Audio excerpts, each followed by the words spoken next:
অনেক ত্যাগ তিতিক্ষা এবং সংগ্রামের পরে আজকের এই অবস্থানে এসে পৌঁছাতে পেরেছি। দীর্ঘ 17টি বছর আমরা আন্দোলন করেছি, সংগ্রাম করেছি, লড়াই করেছি দেশের স্বাধীনতা সার্বভৌমত্বের জন্য, বাক স্বাধীনতার জন্য, গণতন্ত্র পুনরুদ্ধারের জন্য এবং ইসলাম সুরক্ষার জন্য। আমরা আমাদের এই দীর্ঘ সংগ্রামে আমরা হারিয়েছি জাতির শ্রেষ্ঠ সন্তান আমাদের উলামা হযরতদেরকে। তার মধ্যে হারিয়েছি আমরা শহীদ মাওলানা মতিউর রহমান নিজামী, শহীদ আলী হাসান মোহাম্মদ মুজাহিদ, স্যান্ডেলিনা সো রূপচর্চায় আভিজাত্য, শহীদ কামারুজ্জামান, শহীদ আব্দুল কাদের মোল্লা, শহীদ মীর কাসেম আলী সহ অগণিত শহীদ। এই জাতি হারিয়েছে কোরআনের পাখি।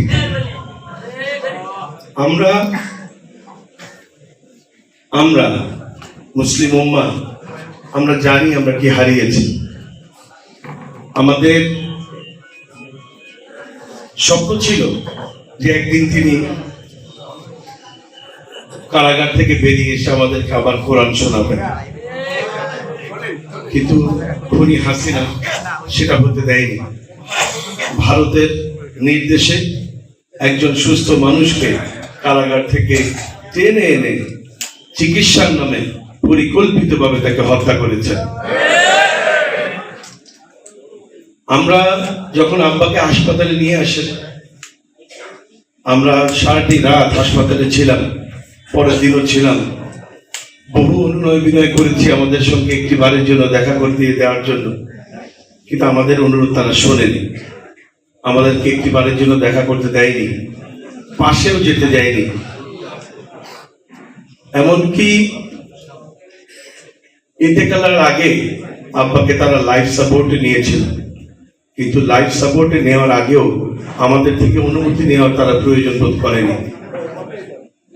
আমি যখন তাদেরকে জিজ্ঞেস করলাম, তারা বলল সময় ছিল না। মূলত তাদের চিকিৎসা নামে যে গাফলতি এবং আমাদেরকে দেখা যে তারা করতে দেয়নি, এটা দ্বারা এটা প্রমাণিত হয় যে তারা সত্যি সত্যি পরিকল্পিতভাবেই ষড়যন্ত্রমূলকভাবেই তাকে হত্যা করেছে।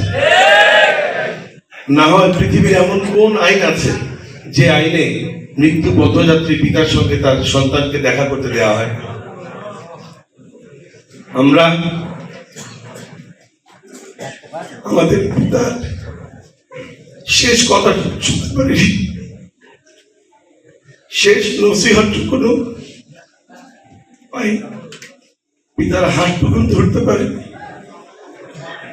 13 বছর তারা তাকে কারাগারে রেখেছিল, তার শাহাদাতের পরেও তাকে এক অর্থে কারাগারে রেখেছে, আমাদেরকে দেখা করতে দেয়নি, জানাজাটুকুনো পড়তে দেয়নি ঠিক করে।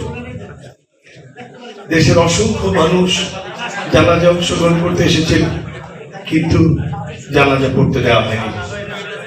প্রিয় ভাই, আমাদের নেতৃবৃন্দ দুনিয়ার সুখ স্বাচ্ছন্দ্য সব ত্যাগ করে শুধুমাত্র আল্লাহকে রাজি খুশি করার জন্য আল্লাহর রাহে তাদের জীবন উৎসর্গ করেছেন।